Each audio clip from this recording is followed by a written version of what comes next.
Continuando con la lista de oradores, es el tiempo del señor diputado Alejo Umpierres. Gracias, señor presidente. Estos proyectos que vamos a votar hoy, nos referiremos al primero, al que estamos hablando del IVA sobre el gasoil, es tratar el cáncer con aspirinas. No es la terapéutica adecuada para esto. Me remito simplemente a las cifras, porque creo que estas cosas se ven claras con cifras más que con discursos. Y no son cifras mías, son cifras del Poder Ejecutivo. 7.100.000 es el monto de que se va a disponer a través de la disminución de tarifas eléctricas y del IVA al gasoil.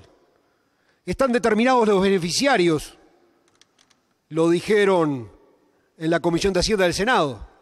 5.214 beneficiarios son los que van a tener acceso a esta norma. O sea, cuenta simple, 7.100.000 dividido 5.214.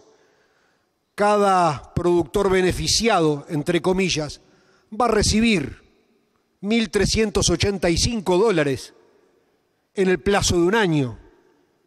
Si eso lo dividimos entre 12, nos da poco más de $110 por mes por productor. Es una tomada de pelo. ¿Realmente alguien cree que restituyéndole mediante una compleja mecánica de facturación y en algunos casos de débito, con más burocracia, 3.000 pesos por mes, le estamos ayudando a cambiar la vida a alguien? Esto es parte más del ninguneo de un partido de gobierno que no comprende la producción. Ese ninguneo, además, está estructurado en un discurso que no funciona con una lógica de soluciones, funciona con una lógica para la tribuna. Estos proyectos no son para los productores, estos proyectos son para la tribuna, para que la gente crea, la que está alejada de la realidad agropecuaria, que acá el Poder Ejecutivo está brindando reales soluciones, preocupación profunda a la problemática agropecuaria. Le están mintiendo a la gente. Esto no soluciona ni ayuda en nada. Pero además, si esto llega a 5.214 productores, significa que quedan 36.000 afuera. 36.000 afuera. Toda la ganadería y toda la agricultura de secano, que es la que mueve la mayor parte del Producto Bruto Agropecuario. Entonces, ¿de qué soluciones estamos hablando? Pero a peor, el Poder Ejecutivo en algunos casos ni siquiera sabe los números exactos. Los asesores del Poder Ejecutivo dijeron que esto también va para el arroz y que allí se beneficiarían con una devolución los productores que obviamente no tributan IRAE y que son aproximadamente el 30%. No, señores, hubieran llamado al presidente de la Asociación de Cultivadores de Arroz y le hubiera dicho que los productores que tributan IMEVA sobre un universo de 450 es el 9%. No van a beneficiar ni a 40 productores arroceros. ¿Creen que se devuelve competitividad restituyéndole IVA a gasoil, a la leche, con un tope del 1% de la facturación, 1,10? O sea, la mejoría del problema global es 1,10%. ¿Es realmente que alguien cree que esto es algo en serio? Entonces, estamos ninguneando un sector que produce el 78% de lo que el país exporta. Uruguay exporta en el entorno de 9.000 millones de dólares y poco más de 7.000 millones de dólares salen de la transformación e industrialización de los productos agropecuarios. Abramos los ojos a la realidad. El gasoil lleva una política equivocada de 13 años que se ha intentado revertir en los últimos 6 u 8 meses. 13 años equivocado. Sabiendo que el gasoil es el motor de la producción y del transporte, la política fue equiparar el precio del gasoil con las naftas para evitar la dieselización del parque automotor. Hubiera bastado poner un MESI más alto para los motores a gasoil de vehículos de paseo importados para evitar de que los que no lo usan con fines productivos no lo utilizaran simplemente para vehículos de paseo. Pero se siguió una política equivocada que equiparó prácticamente durante muchos años el valor del gasoil a la nafta y que se ha visto ahora volver un poco hacia atrás en esa política. El año pasado el sector productivo le traspasó 450 millones de dólares a ANCAP.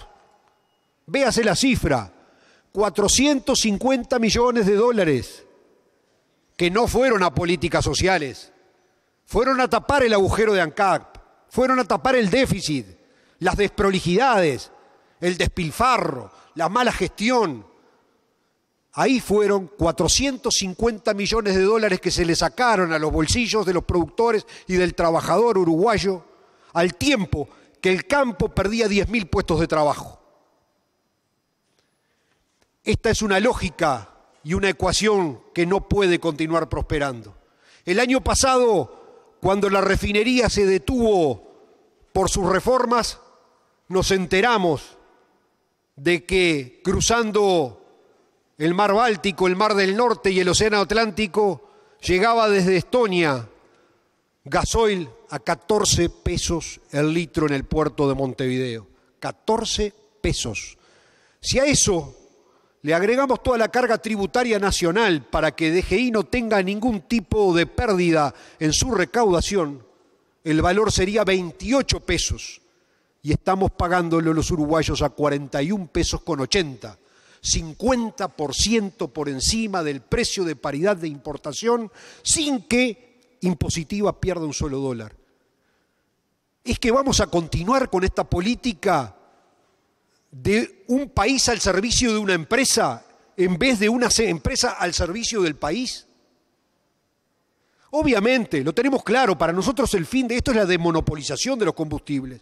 Lo mismo que pasó con la telefonía celular, con el Banco de Seguros, que ahora acaba de anunciar que ganó 55 millones de dólares en un mercado desregulado. Antel tiene la mayor cantidad de clientela. Lo que pasa es que los monopolios perjudican a los ciudadanos y terminan no beneficiando a nadie.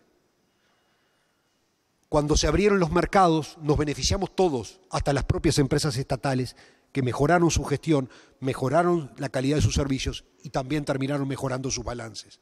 Tenemos que animarnos un día a dar el paso, porque ya hay experiencias previas que lo avalan. Mientras, la producción nacional sigue esclava de ANCAP y de las ineficiencias y de quienes utilizan, como Daniel Martínez, que fue el que inició esto, empezó con 300 millones de dólares de deuda en ANCAP y lo dejó con 1.000, y como Sendic, que de 1.000 lo llevó a 2.100 millones de dólares de deuda, en lo que es nada más que para cimentar aspiraciones electorales presidenciales de candidatos que se verá qué futuro pueden tener. El conflicto del campo ha servido básicamente para dos cosas. Uno, el primero, es evitar que este año le caiga un nuevo ajuste tributario, que en marco del desgobierno y del déficit fiscal galopante iba a venir. Lo va a evitar. Ya por lo menos es algo. Lo segundo es que permitió también al mundo urbano tratar de comprender una realidad que le es lejana, que le es difícil de comprender y que muchas veces, tras tantos años machacones de discursos y eslóganes, se ha ridiculizado a niveles de extremo en donde simplemente todo se reduce a consignas. Yo creo que ya a nadie en el Uruguay le va a quedar duda de que el tema del campo es de los latifundistas, los terratenientes. Por si algún diputado de acá no lo sabe, el 85% de los 42.000 que van quedando tienen menos de 500 hectáreas. Cifras de DICOSE. También esos que tienen 500 hectáreas ganan por núcleo familiar líquido por mes promedio 40.000 pesos. bastante menos. Ya no diremos que cargos de alta jerarquía estatal, sino que de la mayor parte de los puestos burocráticos del Estado, con 8 horas, aire acondicionado, coches oficiales y algunas tarjetas corporativas, sufriendo los vaivenes del mercado, la seca, la inundación, los problemas de caminería y de infraestructura. 500 hectáreas, 40.000 pesos líquidos un núcleo familiar. Y con esto estamos hablando, obviamente, de que el que tiene 200 hectáreas es un 10.000 pesista. Es un 10.000 pesistas. Las cifras están en la Dirección de Investigaciones y Estadísticas Agropecuarias. Y por eso hemos visto en los últimos años la pérdida de 12.500 productores.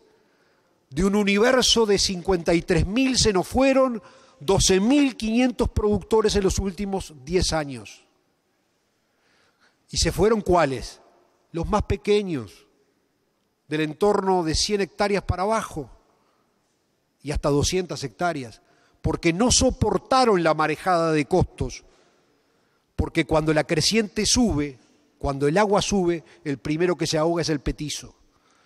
Y eso ha pasado en una suerte de darwinismo económico que se ha impuesto desde la óptica estatal sin darse cuenta de ello. Concomitantemente en la otra punta, 5,5 millones de hectáreas en manos de empresas extranjeras. Si esto sigue incrementándose, sí, nos preocupa por un tema de soberanía. Pero también nos preocupa porque eso no es la demostración de la ineficiencia del productor uruguayo, que en definitiva debe de irse para dar lugar a otro. No, somos los mejores produciendo, a pesar de que Vázquez no lo sepa. Nuestro arroz es el mejor arroz del mundo y el que más producción por hectárea y con mayor incorporación tecnológica. Nuestra leche con Nueva Zelanda es la mejor. Nuestras carnes con las argentinas son las mejores del mundo. Y producimos a niveles de excelencia, no solamente en cantidad, sino también en calidad. Entonces, el problema está en otro lado. No es acá un problema que esté ubicado en el agro, un problema interno. Se ha hablado de los arrendamientos como problema, porque el gobierno trata de tirar la pelota afuera de su interior y de su gestión. No, el problema son los arrendamientos. Caramba, los arrendamientos se regulan por mercado, todos han caído un 20, un 25% de los valores de renta y nadie va a arrendar lo que no le sirve pagar productivamente porque no obtiene ganancia. Es una ley básica. Arriendo y pago una renta si voy a obtener utilidad y si no, el dueño me pide más de un campo, no le voy a arrendar porque no tiene sentido, porque no voy a sacar utilidad y tampoco va a encontrar el dueño de esa tierra a alguien que se la tome al precio superior al que el mercado fije. Estos temas son temas que preocupan. Se ha hablado del dólar, el dólar a 36.